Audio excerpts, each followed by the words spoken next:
Former CBN governor Godwin Emefiele na Omila, better criminal na he be. How one person go get 753 duplexes for Lokogoma for Abuja? The EFCC just recovered these houses from her when he use our money, when he loot to buy. You understand? 753 duplexes. Then they recover from Godwin Emefiele. In Osun State, though, public service unions endorsed Governor Ademola Adeleke for a second term in office at an appreciation rally organized for the governor over the implementation of a new minimum wage of 75,000 naira and several pro-labor policies and programs of his administration.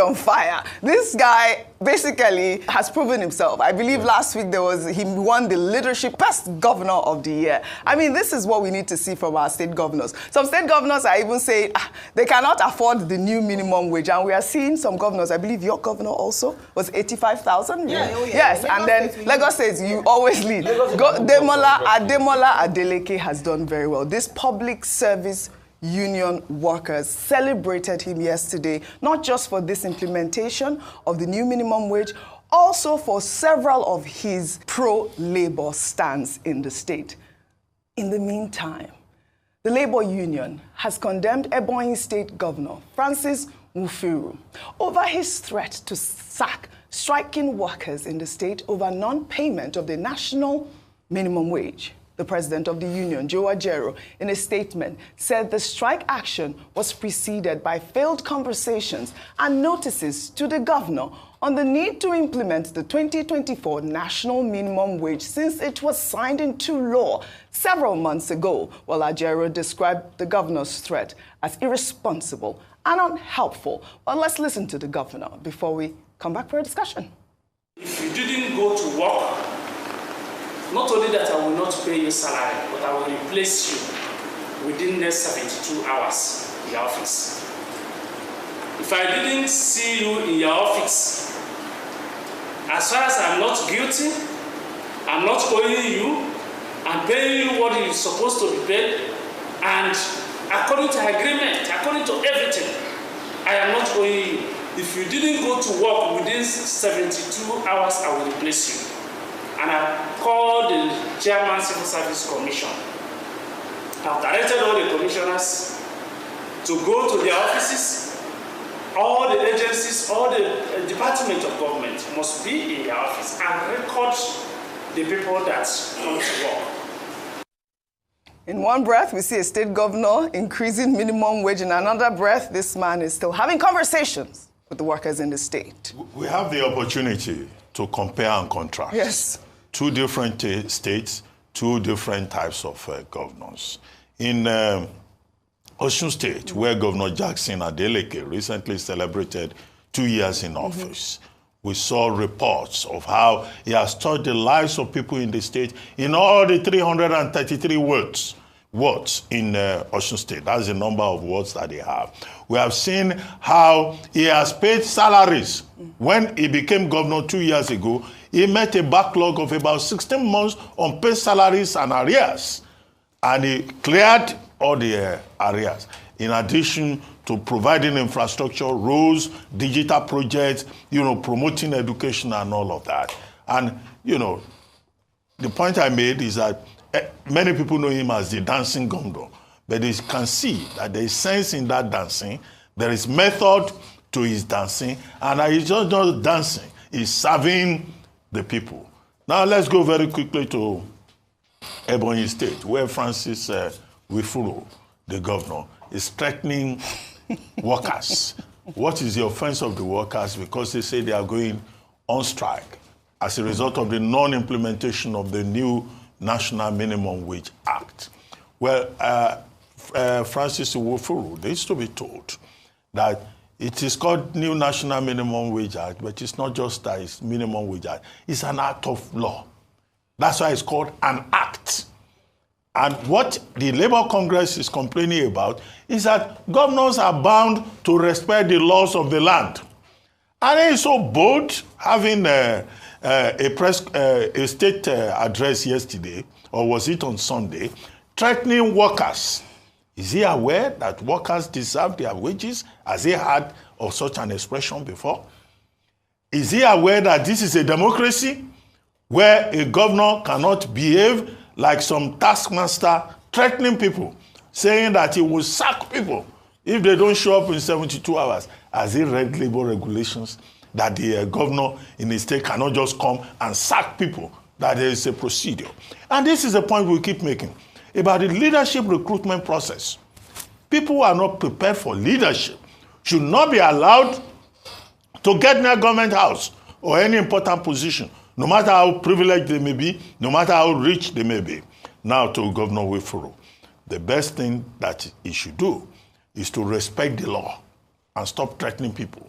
He says he has instructed the head of civil service and the commissioners to go around, like he's sending his boys around, to go and be taking register of who comes to work, who does not come to work. I sympathize with the civil servants of Ebonyi State to have such a man who needs proper education in terms of procedures, in terms of the meaning of a law which he should enforce. If he has issues, he should negotiate. There is something they call the adjustments, the consequential adjustments. He should sit down with labor. They should work out the template for payment. The workers of Ebonyi State deserve their wages, not threats.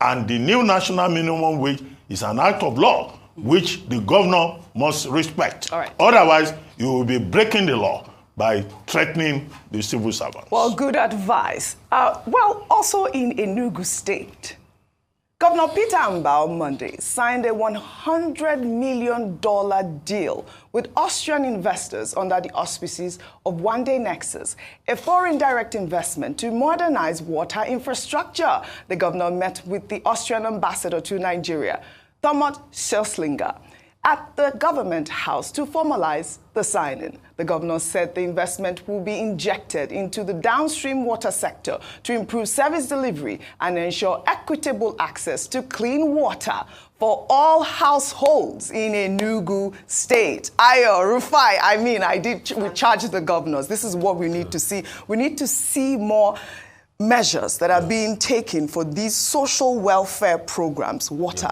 access to clean water is great. We're seeing these in Osun State, now Enugu State. A quick comment, and then we take this story. So a couple of things. Kudos to Governor Mba. In fact, we interviewed him here before he became governor. He had been working on this water thing. Now they have gotten to a point where they are fixing the old pipes, also doing through the reticulation process.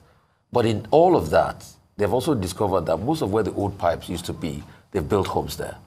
So they don't want to destroy those homes. So they're carrying, and I'm saying this because based on evidential evidence, I was in Enugu a couple of months ago and I saw things for myself, and they're working at that, to be able to fix the water infrastructure.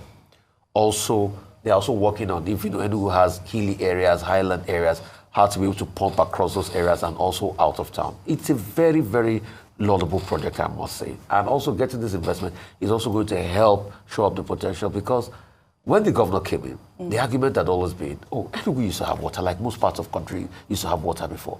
But all of a sudden, the water infrastructure has decayed over the years and nothing was done as regards it. So if he fixes this, good. Secondly, I want to talk about Iwofuru. Okay. Truth has to be said. I am not surprised that Iwofuru is doing what he's doing, and he's very high-handed. He learned from the people ahead. Is it not in this country that the governor sacked over 20,000 teachers? What happened to the governor? Did the NLC just go there, make noise, do protests and all of that? What happened in the end? So people have gone away with all sorts of shenanigans and murder in this country. In fact, he sacked teachers to the extent that he sacked the NUT president. Well, all right. So that's how bad come politicians have become high-handed in this country.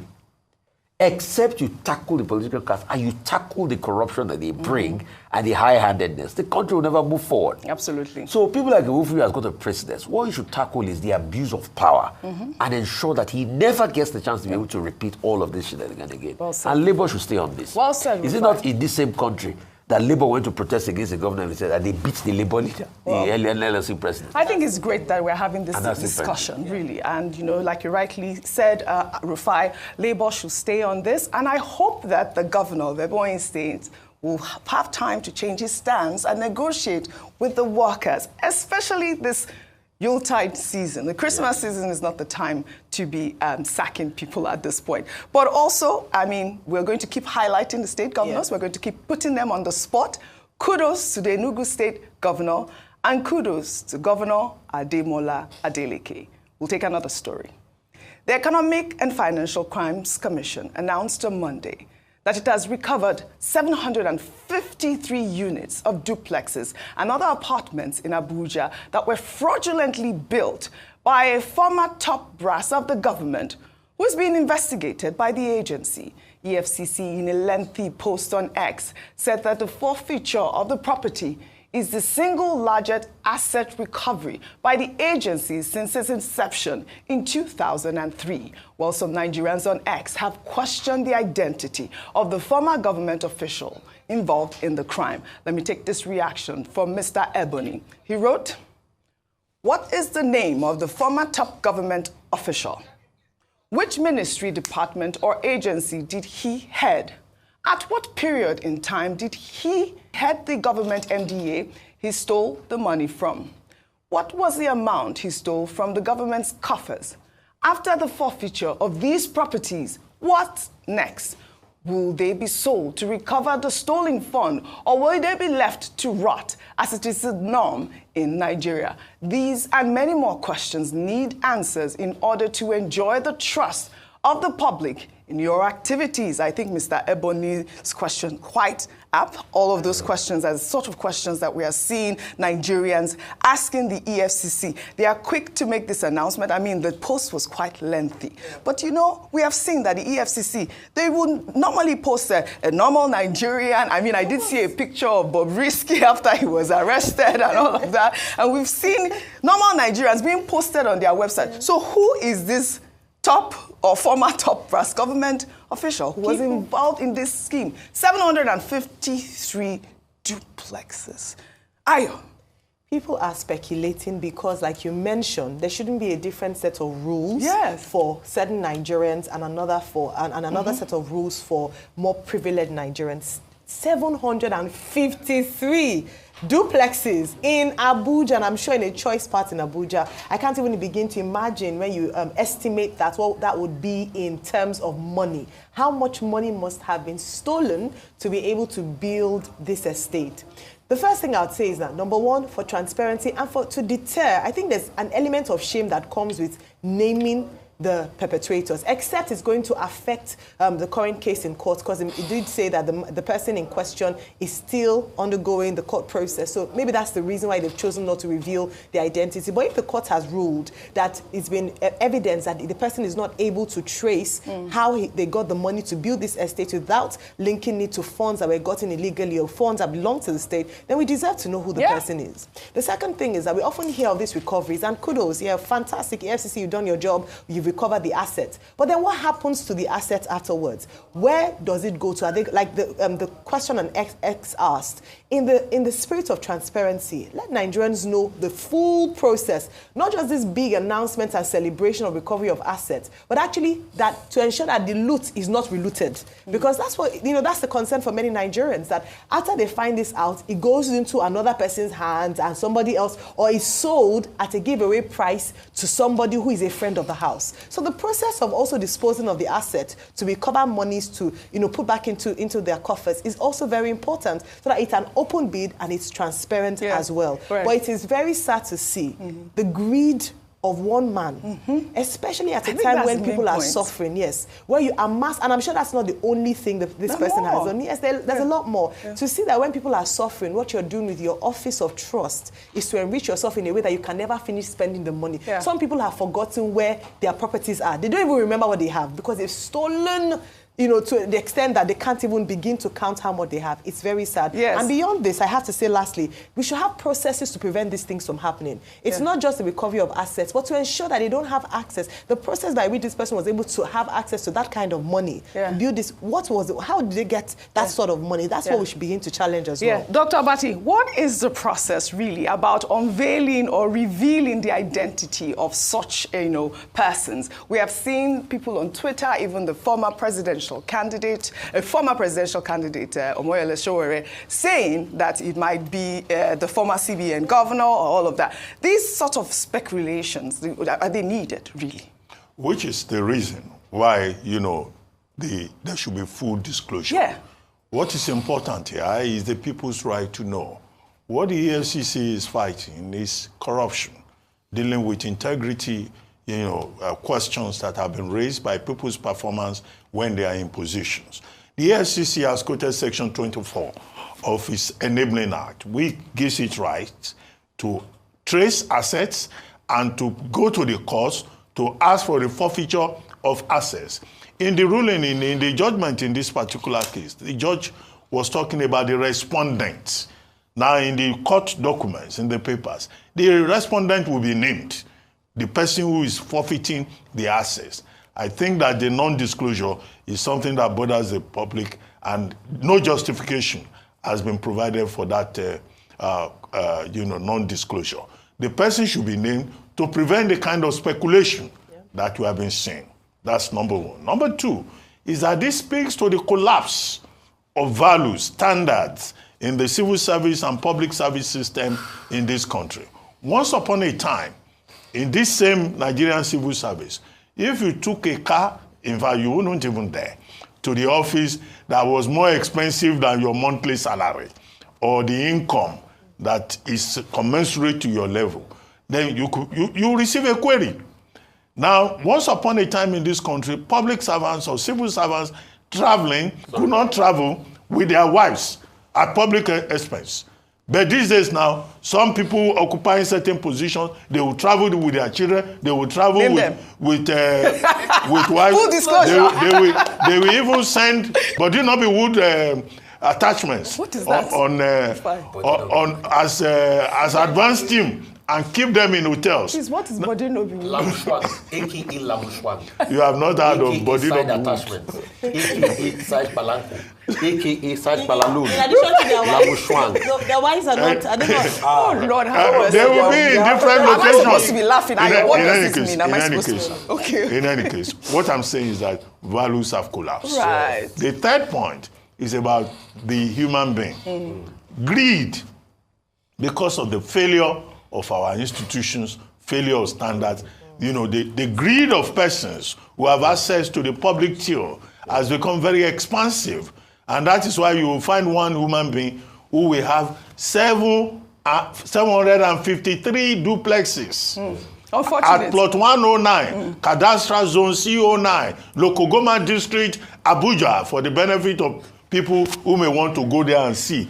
And the EFCC said, in addition to other apartments, one man. Dr. Abati has given full disclosure, the address as well. I think I was having a conversation with Rosis, and I was telling that corruption is the biggest problem. He said, no, our budget is not big enough. Our budget... What happened to the money that we budgeted? Look at Mr. Taiwo, you didn't was saying yesterday. Our budget is not big enough. It's 31 billion. When you compare to South Africa, that is 5 times our budget. There's massive corruption. Yeah. Do you know how many schools this will build? Do you know how many healthcare centers? Do you know how many lives this will save? Yeah. So it shows you the level of corruption. But as regards non-disclosure, I will sing a song, Oji. Tell me. African China.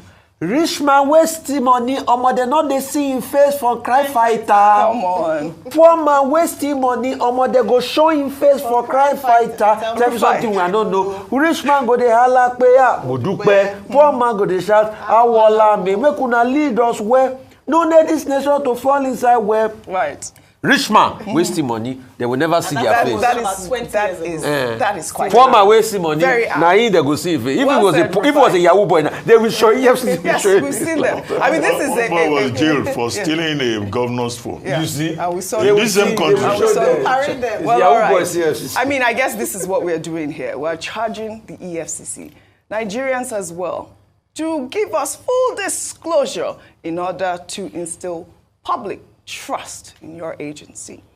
And the only reason why they've recovered these things now because say Emefiele no support President Tinubu election bid. He work against them. That's why. If not, we for no even know about all these things. You understand? This is crazy, people. This is crazy. The height of corruption of our country, they very high. One man, 753 duplexes for local government for Abuja. God, this is huge.